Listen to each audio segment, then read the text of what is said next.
All right, let's do this. The Waldseemüller map. In 1507, a German cartographer named Martin Waldseemüller printed a map that gave an entire continent its name. The word America appeared on a printed document for the first time in human history. But the naming wasn't the strange part. What was strange was what else the map showed, drawn with quiet confidence, as if the cartographer considered it settled geography. At the time, European exploration of the Western Hemisphere was barely 15 years old. Columbus had made his first crossing in 1492.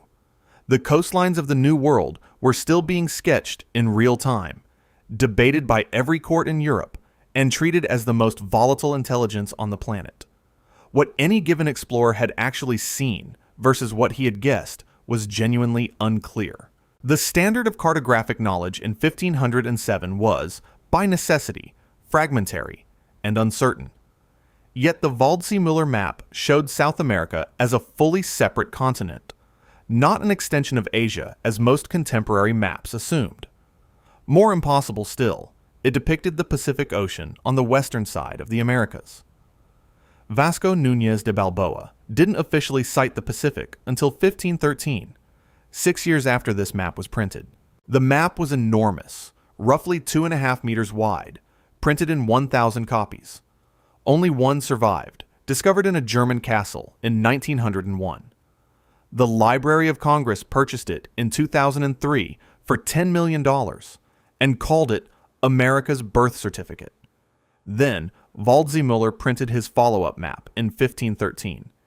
He had renamed the continent. America was gone. In its place, terra incognita, unknown land. No explanation was offered. A cartographer who had named a continent 6 years earlier suddenly decided he didn't know what it was. Cartographers don't rename continents without a reason. Waldseemüller drew a Pacific Ocean that nobody had officially sailed. Then he quietly erased the name he had given the land beside it. What exactly was he looking at? And who told him, afterward, that he had shown too much? The Fra Mauro map. The year is 1459. A Venetian monk named Fra Mauro has never left his monastery on the island of Murano. He has no fleet, no expedition, no network of surveying ships reporting back to him. What he does have is a circular map painted on vellum, nearly 2 meters across, that will become the most detailed and accurate image of the known world produced in the 15th century. And it will show things that European sailors won't confirm for decades. In 1459, European knowledge of Africa's southern geography was theoretical at best. The continent was assumed by most cartographers to extend indefinitely southward, or to connect with Asia, forming an enclosed Indian Ocean. The idea that a ship could sail around Africa's southern tip and reach Asia that way was a hypothesis, not a confirmed route. Bartolomeo Diaz wouldn't round the Cape of Good Hope until 1488, 29 years after Fra Mauro completed his map. Fra Mauro's Africa has a southern cape. It is navigable. The map includes a notation describing large Chinese ships sailing around that cape, rounding the bottom of Africa, and entering the Atlantic in voyages that no Western historical record acknowledges. Fra Mauro wrote explicitly that his map was compiled from the reports of sailors and people of great experience, sources he names in general terms, but never identifies specifically. The map is oriented with south at the top, a convention drawn from Islamic cartographic tradition rather than European, suggesting his unnamed sources came from outside the known European knowledge network entirely. The King of Portugal commissioned a copy of the map. Portugal was, at that moment, pouring enormous resources into finding exactly the route Fra Mauro had already drawn. A copy was made and sent to Lisbon. That copy has never been found. The original stayed in Venice. The working document, the one that would have told the Portuguese how close they were to confirming what the monk had already mapped, disappeared from all records the moment it entered royal hands. Fra Mauro drew Africa's navigable southern cape from sources he wouldn't name. The Portuguese took his map and lost the copy. and 29 years later, Dias sailed around Africa as if discovering something. History called it a discovery. The monk's map suggests it was a confirmation. The Zeno map. In 1558, a Venetian nobleman named Niccolo Zeno the Younger published a map of the North Atlantic that showed Greenland as an island, the Faroe Islands positioned with remarkable geometric precision, and a landmass west of Greenland that bears a striking resemblance to the Labrador coast of North America. He claimed the map was copied from letters written by his ancestors in the 1380s, two brothers who allegedly sailed those waters nearly 2 centuries before anyone officially charted them. For 4 centuries, mainstream historians classified the Zeno brothers as either fictional or irrelevant. The map was labeled a Renaissance forgery, constructed after the fact to give Venice a false claim to North Atlantic exploration. That was the consensus. Then, archival work began surfacing Venetian documents, referencing the Zeno family's documented naval activities in northern waters, and the conversation quietly reopened. The specific details of the Zeno map are what makes dismissal difficult. Its depiction of the Faroe Islands, their relative positions and coastal geometry, corresponds to modern coordinates with a precision that is hard to invent. Its Greenland is shown as an island, not connected to any continent, a geographical fact that European cartography didn't officially confirm for another century. Researchers have noted that its Iceland includes volcanic geography consistent with 14th century conditions. You cannot fabricate those details accurately from a desk in 16th century Venice. You need source material from someone who was there. The map's influence compounded the problem of dismissing it. Gerardus Mercator, the most important cartographer of the 16th century, incorporated the Zeno map's Greenland coastline into his own 1569 projection, which became the standard navigational reference for European exploration. The information traveled through the most credible channel available, even as the source was being called a fake. The knowledge spread. The credit was denied. A forged map doesn't give you accurate volcanic geography or correct island positioning. Someone sailed that coastline. The debate among historians has never really been about whether the information was accurate. It has been about who deserves credit for it, and that is a very different argument.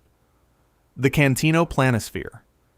In 1502, an Italian agent named Alberto Cantino bribed a Portuguese cartographer, wrapped a map inside a bale of cloth, and walked it out of Lisbon.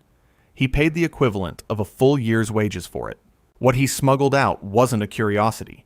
It was state intelligence. And the reason Portugal guarded it under penalty of death was that it showed a version of the world that the official story of exploration could not yet explain. By 1502, Columbus had made 3 voyages.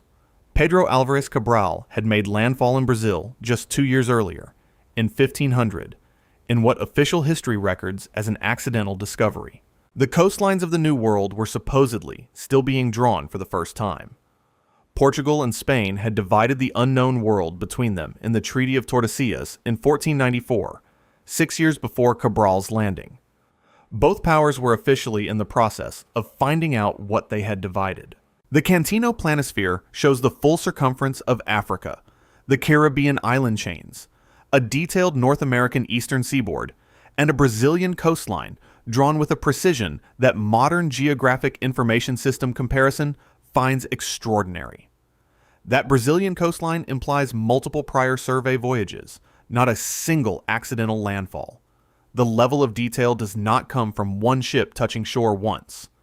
It comes from systematic coastal mapping conducted over time. Portugal had been running those voyages. They simply hadn't announced them. The Treaty of Tordesillas detail is the one that doesn't let go.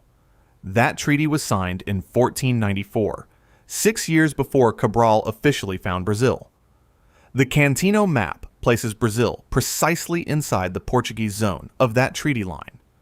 Either the border was drawn with extraordinary luck, or Portugal drew it knowing exactly where Brazil was.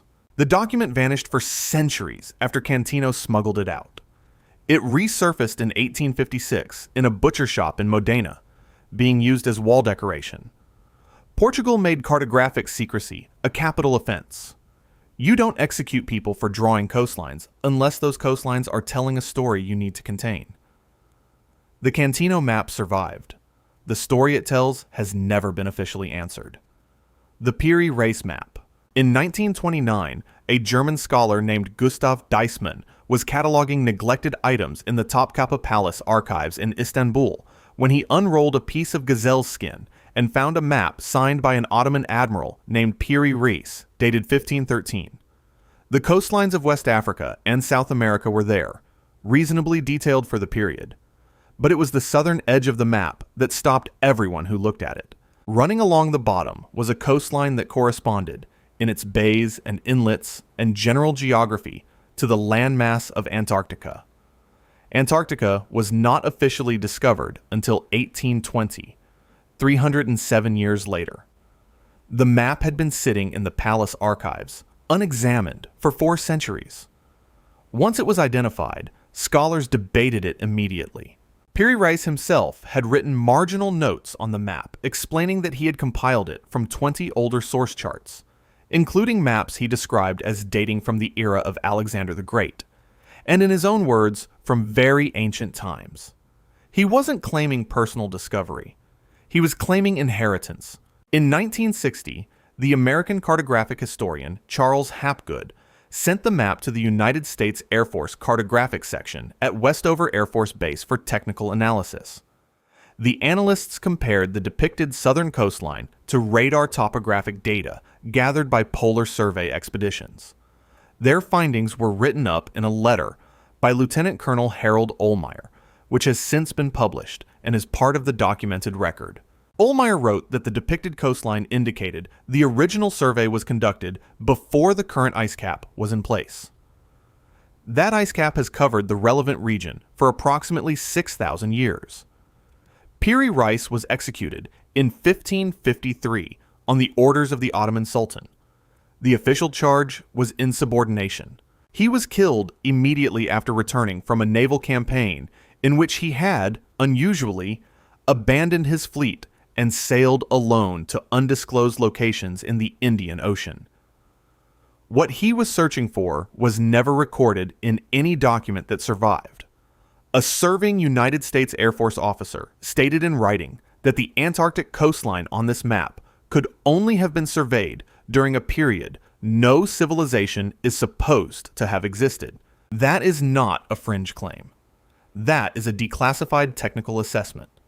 The question it raises has not been answered in the 60-plus years since Ohlmeyer signed his name to it.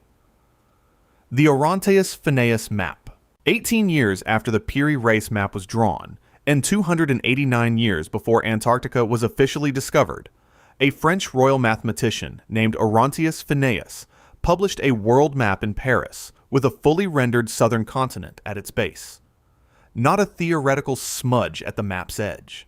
A continent drawn with mountain ranges, coastal inlets, and river systems flowing from its interior toward its shores. He labeled it, in Latin, the southern land recently discovered and still unknown. That inscription has puzzled researchers ever since, because you cannot recently discover something that is simultaneously still unknown to you. Phineas held the position of Royal Professor of Mathematics at the Collège Royal de France, appointed by King Francis I. He was not a marginal figure producing exotic fantasies. He was the most credentialed mathematician in France, working on commission. His maps were peer-reviewed documents presented to an institution with rigorous standards. When he put a detailed southern continent on his 1531 world map, he was making a professional claim, not a speculative one. He cited sources for every other region on that same map. For the southern continent, he cited nothing. When Charles Hapgood's research team in the 1960s overlaid the Phineas map onto modern cartographic grid projections, they found the depicted continent's position, relative size, and coastal geometry to be accurate within the margin of error expected for 16th century draftsmanship. More specifically, researchers comparing the map to 20th century seismic survey data noted that several river systems depicted on the Phineas Antarctic landmass correspond to subglacial valleys, confirmed by instruments that wouldn't exist for another 4 centuries. The Ross Sea, currently one of the most heavily iced bodies of water on Earth, appears on the Phineas map as an open navigable bay. Phineas had access to the same institutional document networks that fed information to every major European cartographer of his era: monasteries, royal archives, trade route intelligence, Islamic geographic manuscripts filtered through Venetian intermediaries. Whatever document showed him a southern continent with interior river valleys, he used it, drew it faithfully, and didn't tell anyone where it came from. Recently discovered and still unknown. He was copying from a document written by someone who had been there and didn't understand what they were describing. He left us the map. He left out the source. That absence is the most informative thing on the entire page. The Kangnido map. In 1402, in the royal court of the Joseon dynasty in Korea, 3 scholars named Kim Sa-hyung, Yi Mu, and Yi Ho completed a map of the entire world. Not the world as Korea knew it from its own coastline and immediate neighbors. The entire world. Europe appears in its western portion. The Arabian Peninsula is recognizable. Africa extends southward to a clearly defined cape. The Mediterranean is drawn in confident, proportionally reasonable lines. Korea had never sent an expedition to sub-Saharan Africa. No Korean ship had sailed around the continent. And yet the map is, by the standard of its era, strikingly correct. The scholars stated their sources explicitly. They had drawn from older Chinese maps and from Islamic geographic manuscripts, particularly the tradition descending from the Arab cartographer al-Idrisi, who had compiled his famous world map in 1154. This is the part that doesn't resolve. Al-Idrisi's map shows Africa extending primarily eastward, not southward. Its African geography is substantially incorrect by modern standards. The Kangnido's Africa extends southward to a real cape, proportioned in a way that has no explanation in the cited source material. Something in the chain of documents that fed into a Korean royal court in 1402 knew the true shape of Africa's southern extension. That knowledge is not in Al-Idrisi. It came from somewhere else. 3 copies of the Kangnido survive.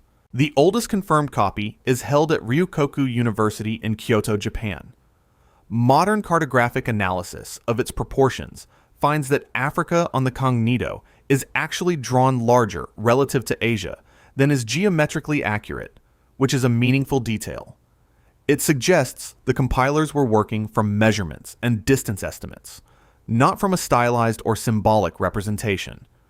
They were trying to be precise, using data whose origin they may not have fully understood themselves. The Kangnido's compilers were court scholars, not navigators. They were aggregating inherited documents, not generating new observations. The accuracy in the map was not discovered in 1402. It was remembered in 1402, preserved in documents from an earlier era that the compilers had access to, and we do not. Every map has a source. The Kangnido's compilers named theirs. The named sources don't contain the accuracy the map displays. Somewhere in that chain of transmission, a document existed that recorded Africa's true geometry, written by someone who had sailed to its southern end. That person has no name in any history we have been taught. The Boache Map. In 1737, a French royal geographer named Philippe Boache presented a map to the Académie des Sciences in Paris that showed Antarctica not as a single unified landmass, but as 2 distinct territories separated by an interior body of water, running roughly east to west across the continent's center. Antarctica would not be officially discovered for another 83 years. The 2 landmass structure Boache depicted would not be confirmed by science until the International Geophysical Year seismic surveys of 1957 and 1958, 221 years after he drew it. Boache held the position of geographer to the King of France and was a Fellow of the Royal Academy of Sciences. He was not operating at the fringes of his discipline. When he presented this map to the Academy, He described it as a theoretical reconstruction based on ancient documents and navigational reports passed to him through channels he did not fully specify. His contemporaries who depicted Antarctica at all, which was rare, showed it as a single continent. No other 18th century cartographer produced this two landmass configuration. Boitsch appears to have had a source that no one else had, and that source appears to have been very old. The subglacial basin that divides Antarctica's two major landmasses is now called the Bentley Subglacial Trench. It is the lowest point on Earth not covered by open ocean, reaching more than 2,500 meters below sea level. It has been submerged beneath glacial ice for so long that its existence was entirely unknown to science before seismic instruments revealed it in the mid-20th century. No cartographer could have guessed it. No sailor could have seen it. The only way to have known this interior sea existed as navigable water is to have been there when it was navigable water. That was before any civilization we have a record of was capable of building a ship. Boitsch's source documents were never identified. His papers at the Bibliothèque Nationale de France contain no reference to the specific charts that inform the Antarctic portion of his 1737 map. The information arrived in his hands. He drew it, presented it to the most distinguished scientific body in Europe, and the origin dissolved. Every map on this list shows knowledge that arrived too early. The Waldseemüller map knew the Pacific before Balboa. The Cognito knew Africa before Da Gama. The Piri Reis knew Antarctica's coastline before any expedition reached it. But Boitsch didn't show a coastline. He showed what was underneath. He showed the interior of a continent that has been sealed under kilometers of ice for longer than civilization has existed. That is not a map drawn ahead of its time. That is a map drawn by someone who stood on ground that no living person has ever seen. 8 maps. 8 different centuries. 8 different cartographers working in 8 different countries, drawing on sources they either couldn't name or didn't fully understand. And yet when you place them side by side, they describe the same world. A world that was mapped completely, comprehensively, from pole to pole, before any of the civilizations we know about had the ships, the instruments, or the mathematics to do it. The pattern isn't 8 separate anomalies. The pattern is one event, fractured across centuries of transmission, surfacing in fragments wherever an old document survived, long enough to be copied. Someone mapped this planet. They mapped its coastlines and its interior, its ice-free poles, and its subglacial seas. And then they were gone, leaving behind only the copies of the copies of the copies, filed away in monastery archives and royal collections and palace storage rooms, waiting for someone to unroll the gazelle's skin and ask the right question. The maps work too well. That's what every story on this list has in common. Every one of these documents showed more than it was supposed to show, more than the civilization that produced it could have known on its own. And in almost every case, the original source documents vanished, were suppressed, or were quietly removed from circulation the moment they became inconvenient. What remains is what survived the editing, which means what we have seen tonight is not the complete picture. It is what they couldn't erase. The world was known before it was discovered. It was mapped before it was explored.